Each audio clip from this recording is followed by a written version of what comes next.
ত্রয়োদশ জাতীয় সংসদ নির্বাচনে প্রার্থিতা ফেরত চান 164 জন। মনোনয়ন বাতিলের বিরুদ্ধে আপিলের দ্বিতীয় দিনে নির্বাচন কমিশনে আবেদন করেন 122 জন।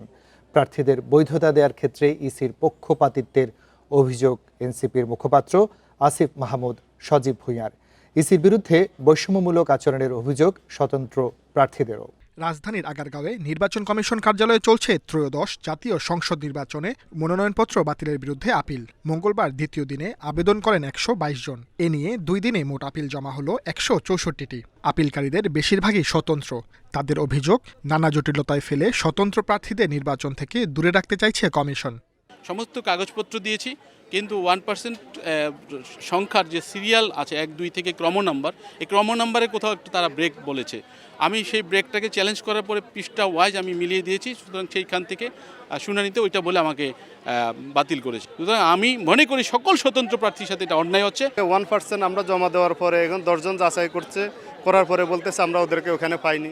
ঢাকা শহর তো সবাই এক জায়গায় বসে থাকে না, তো পায় নাই। এটার জন্য তো আমাদের প্রার্থীরা বাতিল করতে পারে না। তো এটা আসলে সুস্থ নির্বাচনের কোনো দেখতেছি না। মঙ্গলবার দুপুরে সিসির সাথে বৈঠক করেন এনসিপির মুখপাত্র আসিফ মাহমুদ সজীব ভুঁইয়ার নেতৃত্বে প্রতিনিধি দল।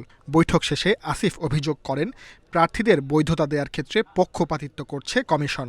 একটি নির্দিষ্ট গোষ্ঠীর প্রতি প্রশাসনের এক ধরনের একতরফা এবং পক্ষপাতিত্বের পরিচয় আমরা দেখেছি। জনগণকে আবার প্রতারিত করার মতো কোনো ধরনের লক্ষণ যদি আমরা দেখি, আমরা কিন্তু নির্বাচনের দিন পর্যন্ত বসে থাকবো না। আমরা প্রয়োজনে আবার রাজপথে নামবো। মনোনয়ন বাতিলের বিরুদ্ধে 9 জানুয়ারি পর্যন্ত আপিল করা যাবে। 18 জানুয়ারির মধ্যে নিষ্পত্তি হবে সব আপিলের। Sajjad Hossain, independent news, Dhaka.